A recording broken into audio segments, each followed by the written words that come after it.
IFM News. IFM News. IFM News. Lokal. Napalaos iti panagladingit ni Manang Fe Marie malapit kalpasan anatay ti kayong na iti mismo nga uneg iti aramiden da Abubon iti barangay Baduang Pagudpud Ilocos Norte kuna ni Police Major Lester Dabay ti PNP Pagudpud ket ditoy ang nagaburan ti lalaki ti dagati kalkalyen da Abubon ang mausar iti fish pond at pagtraknan ti paltat.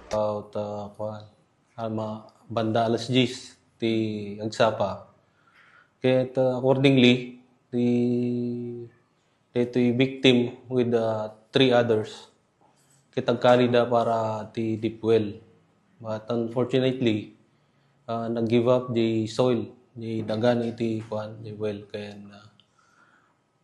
duwa da jay unig ngam di may isa nakaligtas mo.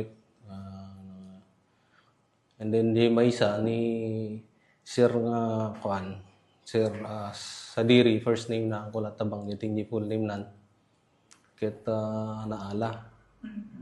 Kita iso na may kita na-recover about 6:33 PM ti Rabin. Kabayatan na linagip ni Manang Fe Marie ti kinasaya at ti kayong na. Nagagut kulak ta. Halos inaldaw nga dalata dyan ta.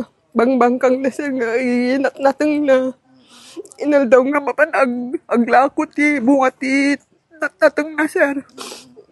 Hamo nga may ikwat ti kinasaya at nakada kami sarda. Ngunit imbang na ipadawat nakada kami.